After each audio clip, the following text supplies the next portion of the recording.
amigos da JPTV, já está no ar mais uma edição do programa Estúdio Aberto, hoje contando com a participação da Clarice Almeida. Tudo bem, Clarice? Tudo certo, Adriano. Bom dia a todos que nos acompanham pela RPM. Um bom dia, boa tarde, boa noite aos internautas que vão nos ver, através da JPTV. Legal, o portal JP News destaca que turnê de Marcelo Ohlweiler terá várias apresentações, Clarice. Isso mesmo, Adriano. E a primeira delas, foi na segunda-feira, dia 28. Bem legal para começar a semana, um ritmo animado, um alto astral. O evento aconteceu no Teatro Roberto Ataíde Cardona, no final da tarde de ontem, então segunda-feira. E dessa vez o show foi dedicado aos estudantes das escolas Polivalente, Dr. Paulo Ribeiro Campos, e aqui a Escola do Centro, a Escola Técnica São João Batista. Então, os adolescentes lotaram o teatro para conferir essa apresentação. O Marcelo, que contou com artistas convidados, e fez um belo espetáculo, uma bela apresentação que realmente empolgou o público de estudantes, E a gente teve a possibilidade de conferir então esse trabalho, que é a divulgação da turnê, do CD Paisagens, CD que foi lançado em 2013, e este ano então acontece o primeiro show desta nova turnê, que segue até o mês de novembro. E ao longo de outubro agora, do mês que se inicia a partir de quinta-feira, haverá várias apresentações, na Estação da Cultura, uma nova apresentação no teatro também para os estudantes da cidade, e depois haverá um momento aí para o público mais adulto, que será no Edonê Pub Café, um evento que será no período da noite.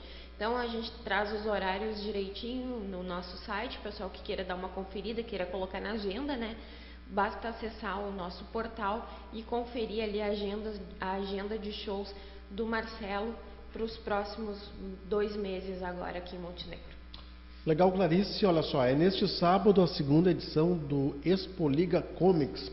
Será realizado lá no porão da Estação da Cultura, uma iniciativa aí do Gelson Weschenfelder, Esse evento promete, A primeira edição reuniu um público bastante expressivo, os apreciadores dos games, dos gibis, dos super-heróis.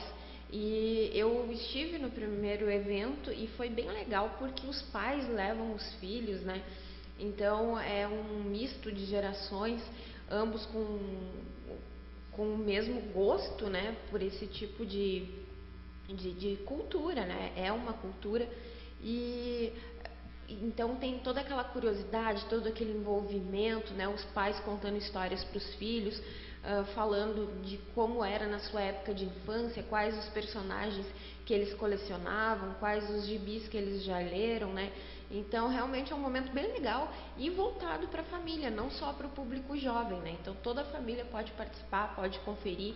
São expostas várias peças, de coleções, inclusive revistas em quadrinhos de colecionadores, Na primeira edição também foi realizado um quiz, um jogo para avaliar o conhecimento de cada participante sobre esse mundo dos super-heróis. Então as pessoas se inscreviam e participavam desse jogo de perguntas e respostas, que foi conduzido pelo Gelson Weschenfelder, que estava devidamente caracterizado de lanterna verde, irreconhecível praticamente. Então, dessa vez a gente vai aguardar para ver o que nos reserva, a segunda edição do Comics.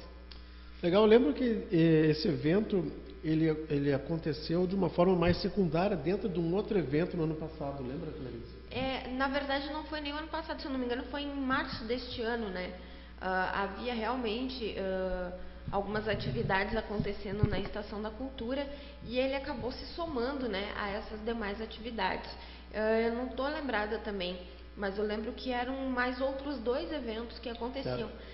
Para te ver como chamou a atenção, que a gente acabou guardando, na memória a realização do Expo Liga Comics, e os demais a gente acabou abstraindo, E o legal é que agora ele ganhou luz própria o evento, Exatamente, dessa vez acontece de forma separada, dos demais, e a partir da divulgação também, já se tem uma divulgação mais ampla, já vem há meses se falando sobre esse evento, desde a sua realização, no mês de março. Então vem se falando através de notícias, através das redes sociais, né?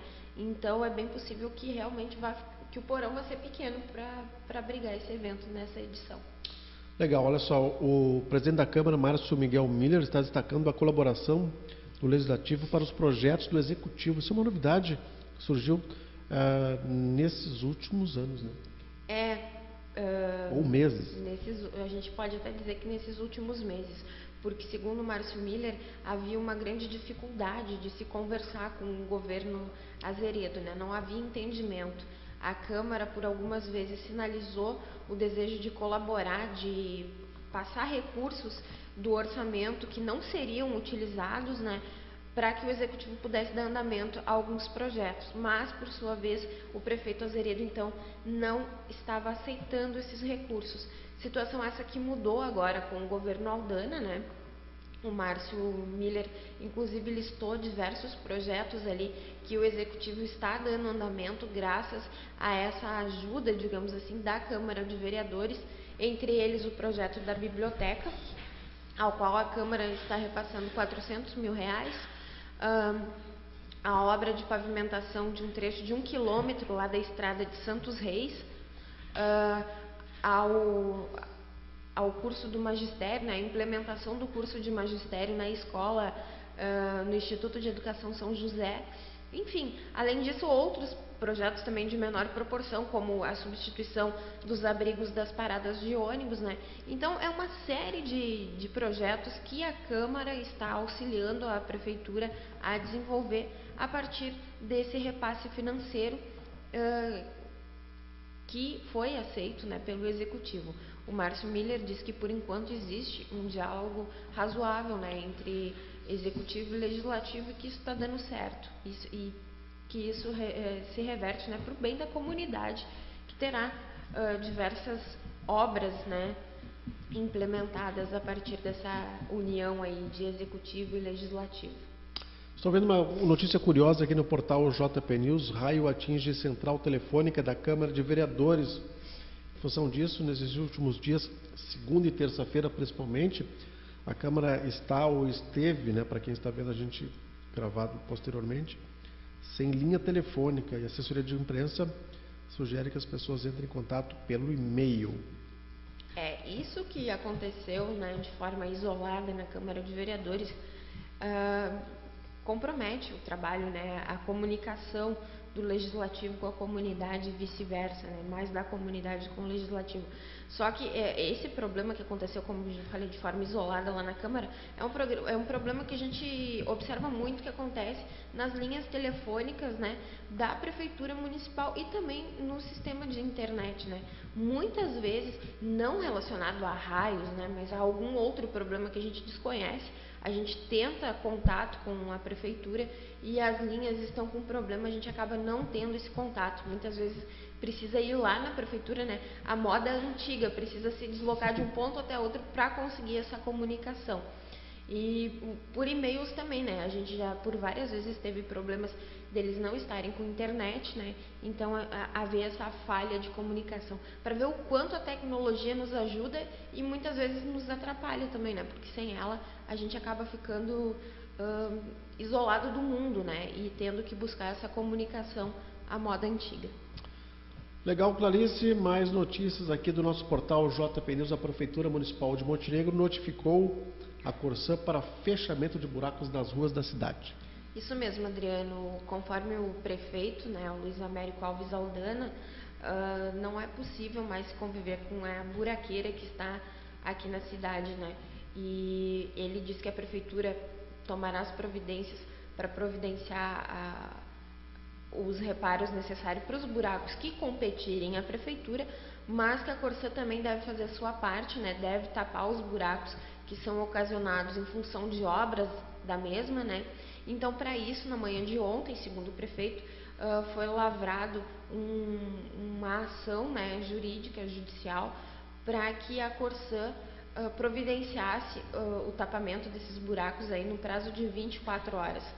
A gente não teve informações da Corsã sobre isso, né, sobre o recebimento dessa notificação, tão pouco do que seria feito em função do mesmo.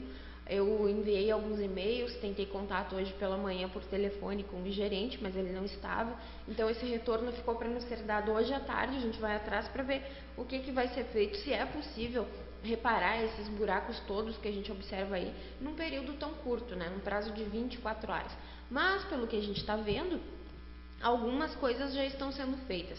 Aqui na rua Santos Dumont foi feito um trabalho, né? Na semana passada a gente trouxe informações sobre um buraco que estava complicando a vida dos motoristas que passavam por ali. Era um buraco bem profundo que estava sinalizado com um galho e que, segundo relatos, né, através das redes sociais, a gente ficou sabendo que esse buraco já estava lá desde o início do mês de agosto, então há bastante tempo. Então, depois da reportagem, eu passei por lá e verifiquei que a Corsã havia sinalizado o local e hoje pela manhã eu estive lá e a gente pôde constatar então que esses buracos foram fechados. Ainda não houve a colocação do asfalto, da pavimentação, mas os buracos já estão fechados, né? Já está bem mais tranquilo para quem precisa passar por ali. O prefeito disse que é uma questão de segurança, né? Que claro que acaba danificando os carros, né? Isso incomoda, mas que é principalmente uma questão de segurança pública, porque daqui a pouco um veículo acaba desviando de um buraco e atingindo, né, algum cidadão, algum ciclista que está próximo do local. Então é uma boa notícia, né? Porque a comunidade está indignada, revoltada com essa questão dos buracos. Eu conversei com ele sobre isso lá em Santos Reis, quando ele falava da necessidade de se dar condições de melhor tráfego, né, para os veículos, se oferecer estradas de qualidade no interior da cidade, para que haja fomento à cultura, né, à visitação das pessoas. Então eu falei para ele, né, tudo bem, prefeito, o senhor tem planos para as estradas do interior, mas e o centro da cidade, como é que fica, né? Existem tantas reclamações. Então foi quando ele disse dessas providências que começaram a ser tomadas na manhã de ontem, né? Notificação da Corsã e um trabalho de tapa-buracos realizado pela Prefeitura Municipal. Ok, Clarice, agora chegou a hora de falarmos de esportes. Começa nesse final de semana o campeonato de futebol em Montenegro. O campeonato vai começar pelos jogadores de 50 anos para cima, depois aspirantes, titulares e depois os jovens até 21 anos. No esporte temos aí, nesse final de semana, ou melhor, no meio da semana, temos o jogo de volta do Grêmio contra o Fluminense. O Grêmio empatou em 0-0 no Maracanã, o jogo será na Arena, e do Inter contra o Palmeiras. O primeiro jogo foi no Beira-Rio, 1-1. E agora o Colorado vai ao São Paulo e tenta uma vitória contra o Palmeiras. Duas notícias aqui. Dentro do esporte, né? Árbitro saca arma após discussão em jogo amador lá em Minas Gerais. Nossa, o cara estava armado, hein? Neymar teria comprado carro de luxo de forma irregular, diz o jornal. O carro custou só 349 mil. É pouco, né? Diante do salário dele, a gente pode avaliar que não é muito caro. Mas mais uma situação, né, envolvendo o Neymar, mais uma situação polêmica envolvendo ele, que tem tantas outras. E no caso do árbitro que estava com uma arma, né, que absurdo. Como é que uma pessoa vai para um evento esportivo, né, para um evento que deve ser de diversão, de lazer, de descontração, uma coisa de paz, né? O esporte tem como máxima prerrogativa a paz, né, o entendimento entre as pessoas, e aí a pessoa vai e leva uma arma. Poxa, a gente já tem tanta violência verbal, né, que é difícil se mudar essa cultura. As pessoas esquecem o sentido do esporte, né, a união, e acabam revertendo isso para situações tensas, situações de pancadaria, de xingamentos, né? E aí não bastasse, agora resolvem carregar armas também, e o que é pior, né? Alguém que tem uma postura, né? Que tem uma imagem, né? Tá ficando cada vez mais complicado. O futebol, que era uma coisa que sempre se teve em mente em unir as famílias também, o pai levar seu filho, né? Ou a própria esposa, enfim, a família, né? Como é que uma família vai ir tranquila para um jogo de futebol sabendo que existem tantas formas de violência na atualidade, né? Então é algo lamentável e que pede um pouco mais de reflexão, né? De todos. Se cada um cuidar um pouco do que passa na sua mente, né? Tentar agir de forma mais saudável, acredito que esse tipo de situação possa ser mudado. Tá certo. Uma notícia que vem de Londres, agora fora do esporte, na área da saúde. Médicos britânicos estão desenvolvendo uma técnica inovadora que pode levar à cura para a forma mais comum da cegueira. Especialistas têm saudado o tratamento como um grande passo no combate à degeneração macular relacionada à idade, na forma molhada, né, que é o tipo mais severo da doença. A cirurgia implanta uma espécie de curativo com células-troncos embrionários. O primeiro procedimento, feito com uma voluntária, foi um sucesso, dizem os médicos. Que impressionante isso, né? E que bacana, né? É uma esperança para muitas pessoas, né? Ninguém quer perder a visão e muitas vezes isso é uma coisa natural, né? Da idade. Já outras pessoas acabam tendo algum tipo de complicação durante a vida, né? Como é o meu caso. Então a gente sempre está na torcida para que a tecnologia avance, né? A ciência avance a ponto de nos dar resultados, né? Que possam melhorar a nossa qualidade de vida.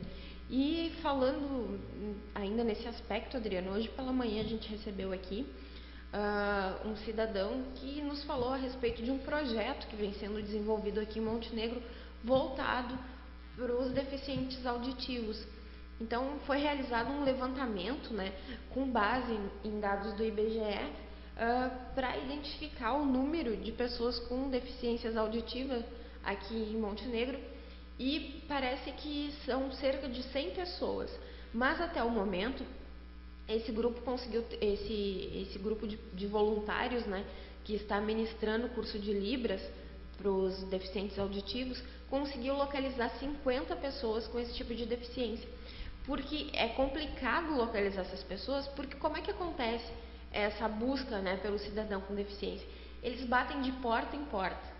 Então, há 10 anos eles vêm fazendo esse trabalho, vêm batendo de porta em porta em vários bairros da cidade, para saber se em determinada família ou um círculo de amizades existe algum deficiente ou não, né? Então, uma vez que é identificado esse cidadão com deficiência, começa esse projeto, então, esse trabalho, que inicialmente é realizado na casa do próprio cidadão, até para que ele se sinta mais à vontade, familiarizado com toda a estrutura, né? E posteriormente, então, essa pessoa tem a possibilidade de se reunir com um grupo maior de pessoas 2 vezes por semana num determinado local que eles dispõem para esse trabalho. Então, esse senhor que esteve aqui nos contava, né, que uma moça, ele usou como exemplo uma moça que não se comunicava de forma alguma, que não tinha a menor noção de nada. Ela começou a participar do curso de Libras e começou a ter um pouco mais de noção. No início, ela precisava ser levada até as aulas, né, por familiares, porque ela não conseguia se deslocar, porque ela se sentia perdida, né? Ela não se situava em relação a nada. E hoje o resultado já é bem diferente. Ela se comunica, ela consegue até pegar o ônibus sozinha, né? Então, para a gente ver a importância dessa ajuda aí que está sendo dada através desse grupo que ministra, então, esses cursos, esse curso de Libras, né? Que é a linguagem dos sinais. Que legal. Bom, esse trabalho vai ser destacado aí, a reportagem foi feita hoje, mas entra nas próximas horas aí no JP News, depois vai para a JPTV, vai para o Jornal Progresso, né? Um trabalho multimídia que a gente faz aqui. Clarice, nessa semana o Jornal Progresso traz como destaque na série de reportagens especiais sobre os casos polêmicos das obras de Montenegro, entrevista com Marcos Guellen. Isso mesmo. Ele que avalia então a situação, né, envolvendo as macrodrenagens dos arroios São Miguel e Montenegro e o caso das casas do PSH 2, lá no bairro Bela Vista, né, no loteamento Bela Vista 2, casas essas que começaram a apresentar problemas logo de sua entrega aos novos donos, né, aos moradores. Então, o Tuco critica severamente, né, o que aconteceu em relação àquele loteamento em especial.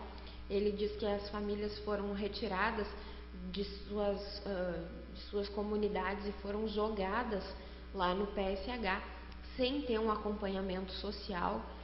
Ele diz que elas foram largadas num caldeirão, né, ele usa essa expressão, e que era preciso que houvesse um acompanhamento de uma assistente social para que eles reformulassem, né, a sua rotina de vida, né, para que se sentissem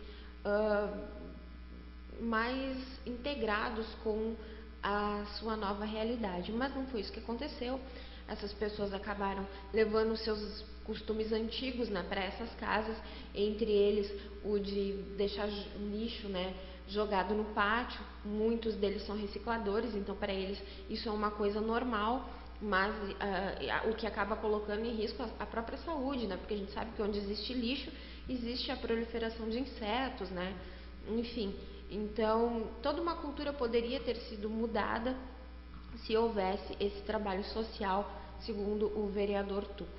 Então, as próprias ruas, né, questão do saneamento básico lá naquele bairro, então são vários fatores que realmente dificultam a vida daqueles moradores e que, segundo o Tuco, poderia ter sido aberta uma CPI para investigar o que aconteceu lá, né?